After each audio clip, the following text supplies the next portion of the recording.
Hey everybody, welcome to Obscurities and Miniatures. Today we've got the Mindstealer Sphiranx. I don't know, I'm not going to attempt it. The Chaos Kitty, the giant llama cat. I don't know what you want to call it. But he is just all kinds of funkiness, and I dread having to paint that hair. Oh, I'm totally doing the braided one. Look at those fancy horns. I have absolutely no idea how this thing even plays, but just the fact that it exists, and it's so unique looking. It's not your usual GW model. It's funky. I like that. Can't read that, but that's okay. So, interestingly enough, that he does have a few different abilities. We'll take a look at those cards later. I'm going to guess he's on an oval base.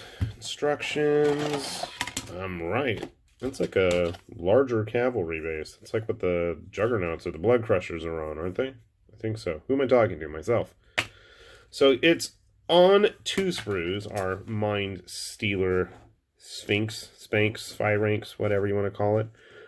It looks like it's going to be a pretty good size, too. You know what? I'm going to have to dig out that Chaos Slaves to Darkness Chaos Lord dude from that Start Collecting set, because he was about the same size monster.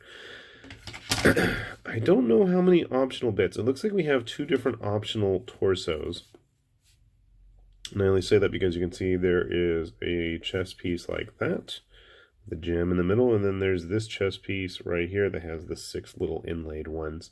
And then obviously we have the braided hair with the downward horns, or the pair of pigtails and the big spiked horns.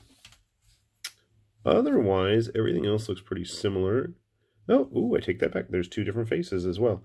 You have this one, which reminds me of a lynx with its big pointy ears and its fangs, but then there's also this face down here.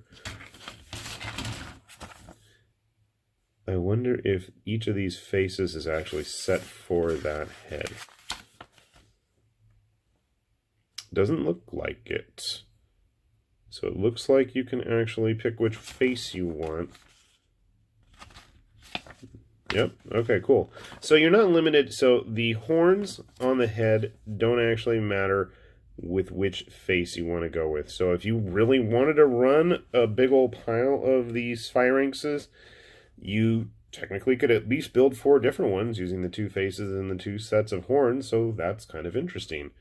You know, go to town if you want giant psycho demon kitties. I like this paint job, and I'm probably going to do something similar, but I think I've been blabbering on enough. I'm going to get this kitty built, and we're going to see just what it looks like, and I'm going to see if I have any llamas to go along with it, just because. So we got our Mindstealer Llama Kitty here all put together. I'm just going to take it off the base there. I really like this thing. It's funky. And I know my son was asking if he could run just a whole WarCry warband of nothing but giant animals. And I'm like, that is a tempting idea. Unfortunately, I'll have to look at the actual keyword icons that he has on his card. I don't think you can run it with Griffhounds and stuff. Otherwise, I could see my kid totally running nothing but wild animals. Build-wise, let me make a suggestion to you all. So when you build it, the first thing they want you to do is glue the 2 halves of the main body together, and then there's this little underbelly piece that wants to go in there. Having put the body together first, that belly did not really want to connect.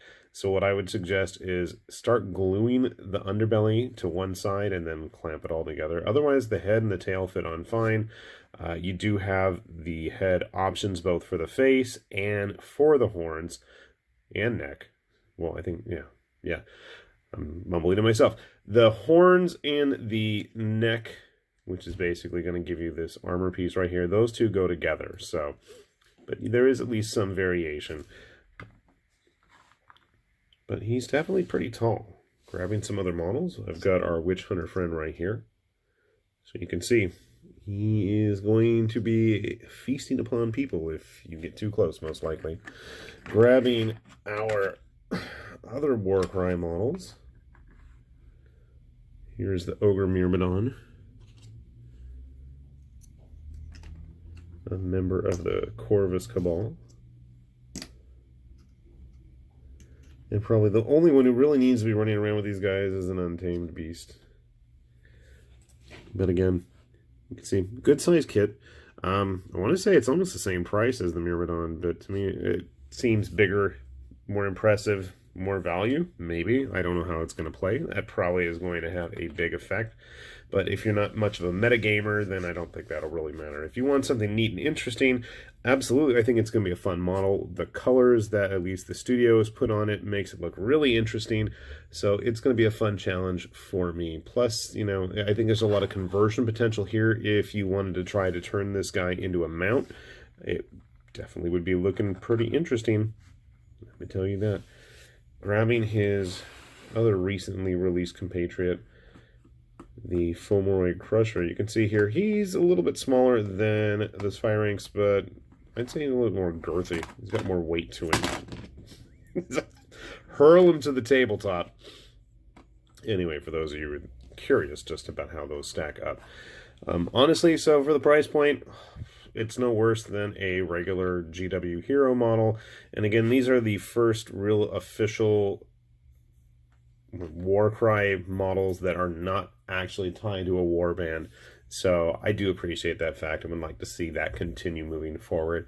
All kinds of interesting and unique models are perfect opportunities for a line like this, and hopefully these guys bode well for the future of the line. So with that said, this is High Lord Tamberlane with Obscurities and Miniatures, saying thanks for watching, and we'll see you back here soon. Bye-bye.